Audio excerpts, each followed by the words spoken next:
Bueno, desde el punto de vista demográfico, que es un poco lo que más choca, había más población al principio del siglo XX que ahora.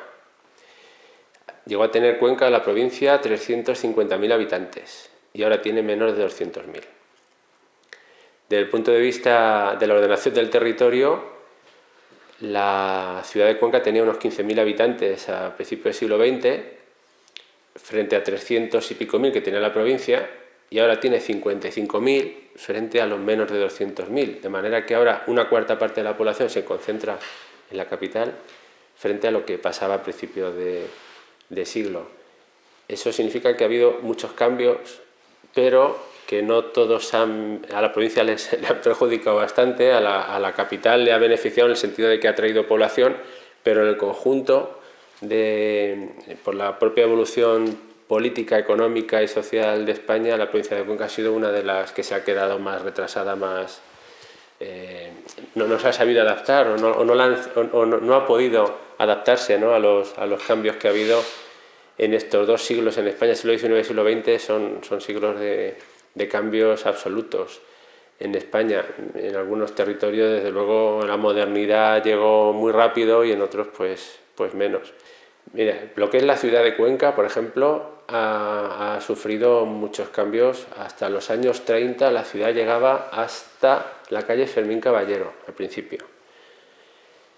Después creció toda la carretera de Valencia y en los años 80 es cuando empezaron a construir toda la zona esa que se llama ahora de Villarromán y tal, con lo cual que vive una buena parte de la ciudad. De manera que la ciudad se ha ido extendiendo hacia partes que estaban hasta hace poco, pues, en fin, eran campo y cerros, pero eso es un proceso que lleva tiempo, porque hasta finales del siglo XIX la parte nueva, en realidad, de Cuenca, la parte, pues era muy reducida. Había barrios como el de San Antón, pero, por ejemplo, a principios del siglo XX es cuando se construyó toda la zona en torno a la carretería, en torno al Parque San Julián, que se llamaba Parque de Canalejas.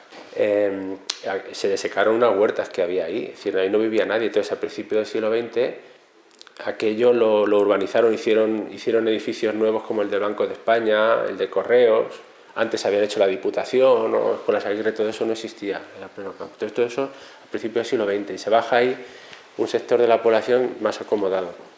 Y se queda en la parte antigua, se queda gente que va viniendo de los pueblos porque ya no, digamos, con los cambios económicos, pues ya no se puede mantener en ciertas zonas del Alcarria o de la Sierra, y se viene a Cuenca. Entonces se van asentando donde los alquileres son más baratos, y se van asentando buena parte también en la parte antigua y sobre todo pues en los barrios populares, ¿no?, de los Tiradores y de San Antón. Y la burguesía o la gente más acomodada se viene a la parte nueva. Entonces va cambiando la fisonomía de la ciudad de manera evidente, como ha cambiado al final del siglo XX también, extendiéndose a zonas que hasta ese momento estaban absolutamente en pleno campo, ¿no?, estaban despobladas.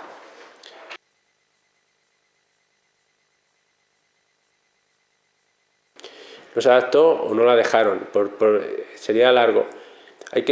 Primero hay que partir de un periodo histórico clave, mediados del siglo XIX.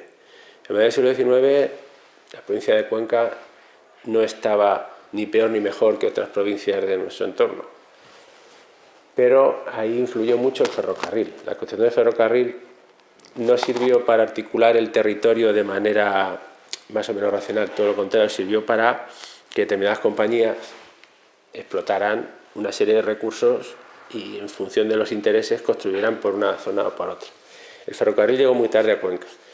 La propia orografía condicionó, pero también condicionó pues otros intereses económicos de quienes invertían en esas sociedades ferroviarias. Entonces, si llega a 30 años más tarde que a Albacete o que a Ciudad Real, eso significa que han perdido no solo el tren, sino han perdido el tren de ciertos avances que se producen en esos momentos, ciertos cambios.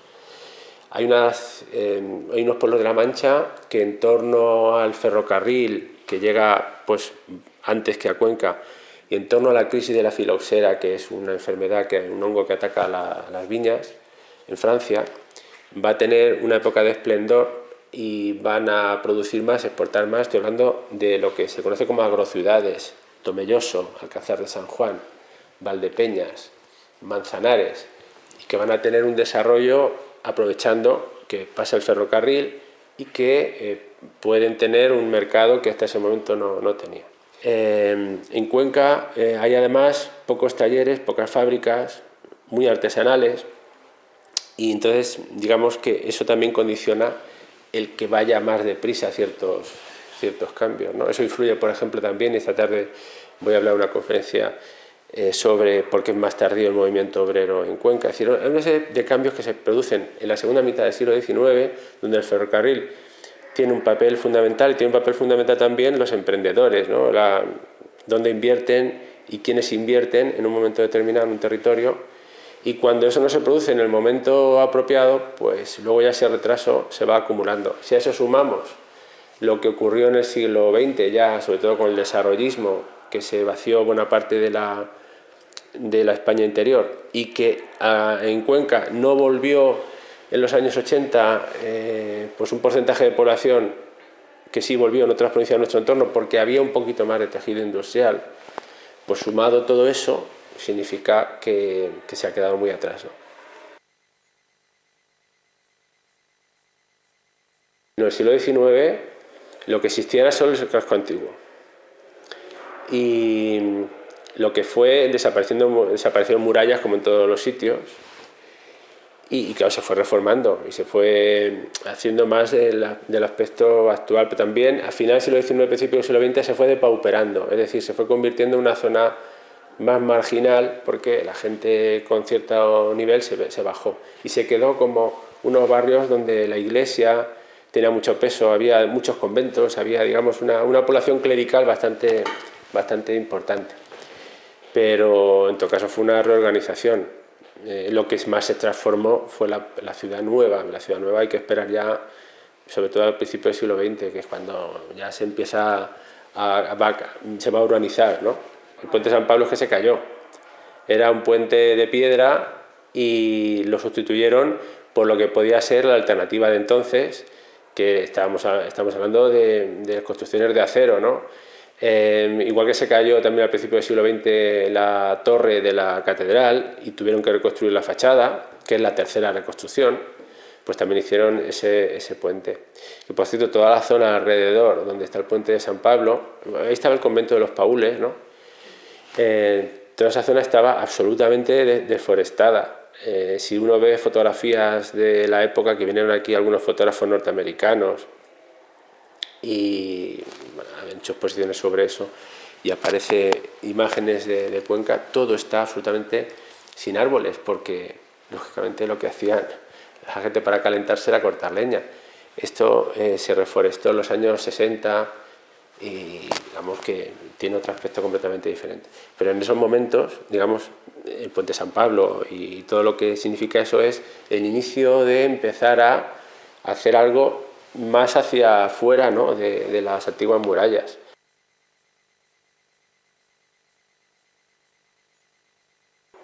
Ante todo, las casas colgadas. Si por algo se conoce a esta ciudad es por las casas colgadas.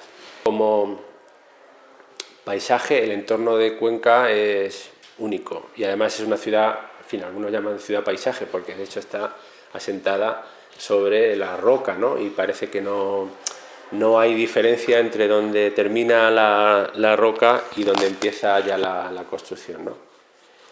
Y el entorno, desde luego, paisajístico de toda la provincia, pues es lo que le da todavía, pues, un toque especial. Voy a hacer incidencia en algo que me parece fundamental, y es algo bastante desconocido: es que las casas colgadas, que son unos edificios que proceden de la Edad Media y que han tenido diferentes usos, llegaron a ser hasta ayuntamiento, pues en torno a los años 20 del siglo pasado, del siglo XX, había la idea de tirarlas y hacer uno.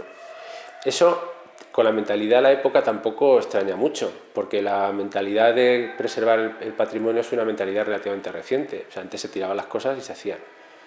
Y hay que dejar el testimonio de que si nos queda alguna de las varias que había casas colgadas es porque hubo una iniciativa en los años 20 de personas que estaban vinculadas a la intelectualidad de la época, en algún caso además tuvo un protagonismo en la España de los años 30, estoy refiriéndome a Rodolfo Llopis, que fue un dirigente socialista en el exilio, que había sido el que diseñó la política educativa de la República en los años 30, pero que previamente pasó por Cuenca. Que además había un núcleo de personas con las que contactó, con otros profesores, Juan Jiménez de Aguilar, que era el catedrático de instituto, con un maestro, Crédulo Escobar. Los tres formaron un núcleo de activistas, pedagogos y políticos, incluso masones, que dieron a esta ciudad un aire bastante nuevo, ¿no? Y una de las cosas que se plantearon era que era una barbaridad que tiraran esa última casa colgada. Él además, Rodolfo Llopis, era concejal socialista en el ayuntamiento, entonces a partir de ese papel de concejal en la oposición que veía una barbaridad, y a través de este patronato del Museo Provincial que estaba en ciernes, promovieron una campaña en Cuenca y paralizaron lo que era el derribo de esas últimas casas colgadas, que ya tenía licencia de obra para hacer un edificio nuevo. Así que Cuenca sería diferente si no hubiera sido por ellos. Y desde luego me parece que es el símbolo más emblemático de la ciudad, ¿no?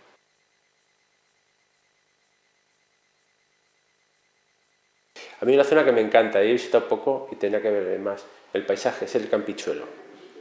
Campichuelo está entre medias, entre la Sierra y la Alcarria, es una de las zonas más despobladas, está relativamente cerca de Cuenca, y si aparte del Campichuelo, a mí especialmente por orígenes familiares y porque me parece un paisaje único, el de la Alcarria conquense. Claro, lo más bonito son los pueblos de la sierra, lo que entra más por los ojos, el paisaje de la sierra es espectacular, pero la Alcarria tiene, bajo mi punto de vista, tiene unos contrastes de luz, paisajes donde no son demasiado exuberantes ni la vegetación, ni demasiado altas las montañas, pero tampoco es llano y fin, a determinadas horas a mí me resulta muy agradable.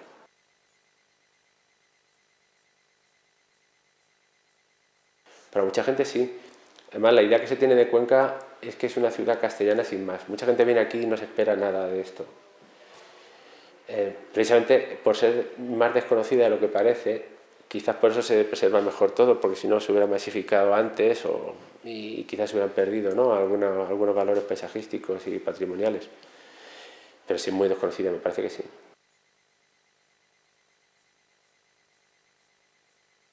Bueno, esa pregunta se puede hacer cualquiera. Yo soy de Almagro, que es una ciudad también, porque es ciudad preciosa y todas tienen un toque diferencial. De luego Cuenca, vuelvo a repetir, el hecho de que está enclavada en un ámbito que la hace una especie de ciudad-paisaje. Eso no tiene. Toledo tiene probablemente, bueno, y sin probablemente, desde el punto de vista patrimonial, bastante más riqueza, pero el entorno no es igual, por mucho que haya fotografías de Toledo en el Tajo y muy bonitas, pero Cuenca es un enclave especial.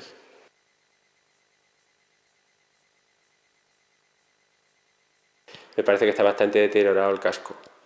Parece que hubo actuaciones en su día que eran interesantes, como Cuenca a plena luz, hace muchos años, que sirvieron para que los dueños, los propietarios de esos edificios pudieran invertir en adecentar, en pintar, en mejorar, pero están bastante dejados. No ha habido una política urbanística, creo, seria, ni racional, ni sostenida en el tiempo por parte de las autoridades.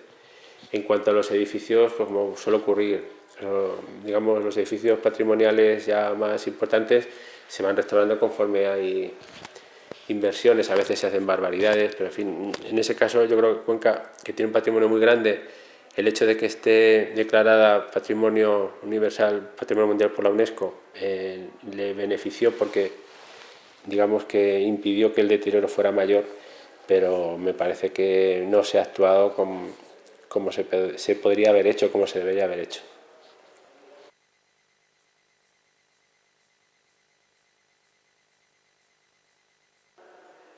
¿Qué le falta? No sé. Quizás no sé. Para atraer a más gente. Sí, el problema no es solo atraer a más gente, es atraer más gente que se quede, porque la mayor parte de los turistas van y vienen, no pernoctan. Pues es que habría que modificar mucho. Primero pensar un poco qué modelo de ciudad queremos, hacia dónde queremos ir y cómo ordenar ese flujo turístico. O sea, previamente hay hay que reunirse con las personas, con los profesionales, los que tienen una visión más por conocimientos y por experiencia, porque desde luego, o sea, el dejar que las cosas vayan y fluyan sin más va a deteriorar todo. Hay que darle una vuelta y reorganizar y reordenar digamos, todo el flujo turístico.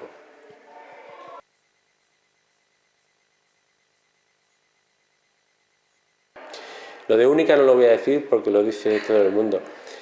Pues es mi ciudad donde más tiempo llevo viviendo, es la ciudad también de mis hijos.